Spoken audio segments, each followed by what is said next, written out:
Can the Prime Minister tell us how much the cost of running central government has increased since 1997? The actual percentage of administration costs in central government is actually lower than it was in 1997. So the Prime Minister doesn't know how much it costs to run his government. It's £20 billion. That's nearly £7 billion more than in 1997, and I'm surprised he doesn't know because I actually gave him the figures 5 weeks ago. Can he tell us now how many more civil servants are employed by central government compared to 1997? There are fewer civil servants than there were, for example, 10 years ago, but it is correct that recently numbers have increased in the prison service to deal with pensions and also to deal with issues to do with immigration. But overall, as I repeated to him a moment or two ago, the actual percentage costs of administration are lower now than they were in 1997. The answer is that there are 47,000 more civil servants in central government compared not to 10 years ago but to 1997. It's as many people, Mr. Speaker, as HSBC employ in the whole of the United Kingdom. So the Prime Minister doesn't know how much his government costs. He doesn't know how many people it employs. Could he now give us the figure in the pre-budget report, perhaps the Chancellor will help him, for government spending on inspectors, regulators, paymasters and policymakers? First of all, let me repeat, the actual cost of administration as a percentage of central government spending has actually gone down, not up, under this government. Secondly, perhaps he'll tell us of the additional prison officers, for example, how many would he cut, given the need that we need to put prison numbers up. Remembering, of course, that when he was Home Secretary, he cut the numbers of police officers on Britain's streets. And in relation to the Gershon report, yes, there's a £9 billion for central government, but that involves things like the Primary Care Trust, it involves the Food Standards Agency, it involves Ofsted, for example, it involves, again, the prison service, and I would like to know from him, if he disagrees with this, how many of these positions he would actually cut.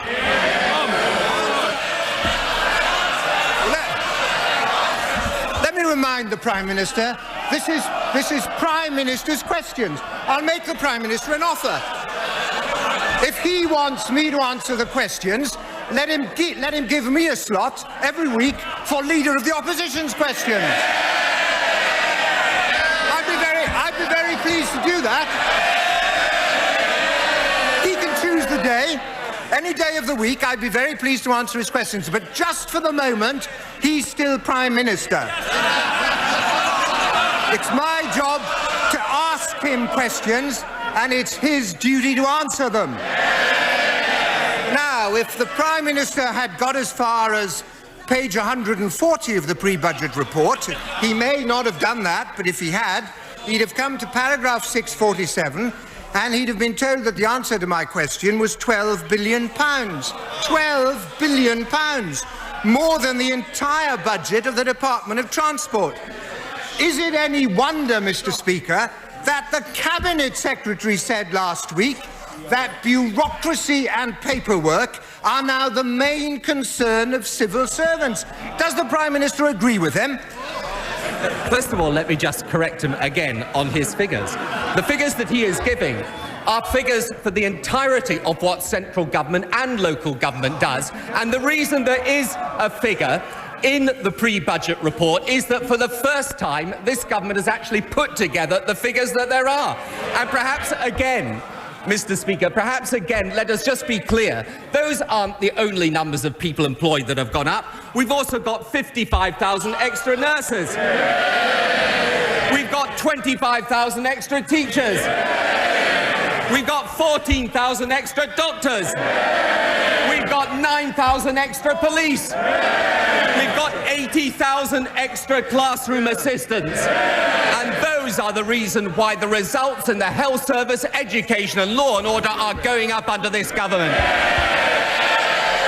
Now, I'm afraid the Prime Minister hasn't read the pre-budget report. The Cabinet Secretary said that bureaucracy and paperwork are out of control because of the government's target culture. That's where the money's gone.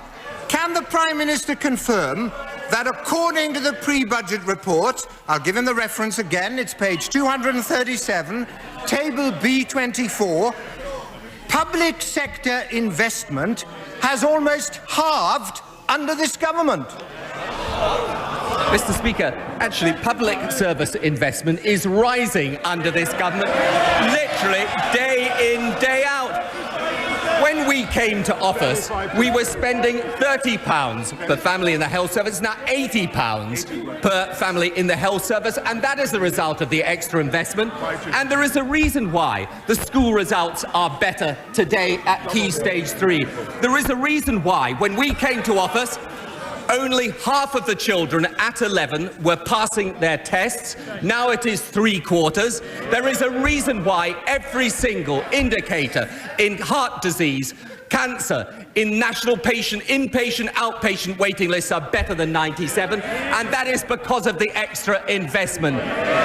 And the truth of the matter is, every single penny piece of it was opposed by him and the Conservative Party. Well, it's a very great pity. It's a very great pity, Mr. Speaker, that the Prime Minister hasn't read the pre-budget report. Because the truth is that he's been rumbled. The government's own figures show that public sector investment, that is hospitals, schools and roads, has almost halved since he became Prime Minister, while spending on bureaucracy and regulators and red tape has rocketed. Doesn't this prove that this is a government which is taxing and spending and failing? That people are faced with ever higher taxes and ever failing services? And that after 6.5 years, this is a Prime Minister who's lost his grip and a government that's lost its way? Well, really, Mr. Speaker, let's just look for a moment at the National Health Service. The National Health Service today, as a result of that extra investment, is in a better position than it ever was when he was in power. And we know why the Conservatives want to run down the National Health Service, because they want to get rid of the National Health Service. But he talks about the pre-budget report. Yes, I have read the pre-budget report. Let me tell him what it says.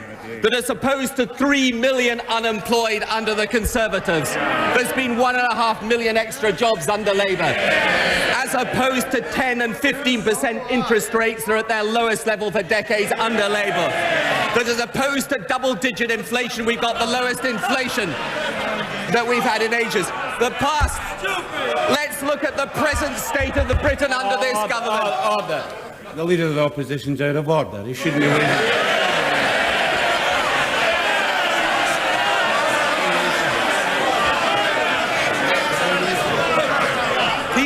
He wants to compare the past. Well, what about the poll tax? He's apologised for that, isn't it? Was he sorry about his opposition to the minimum wage? Was he sorry that he put up unemployment by 1 million?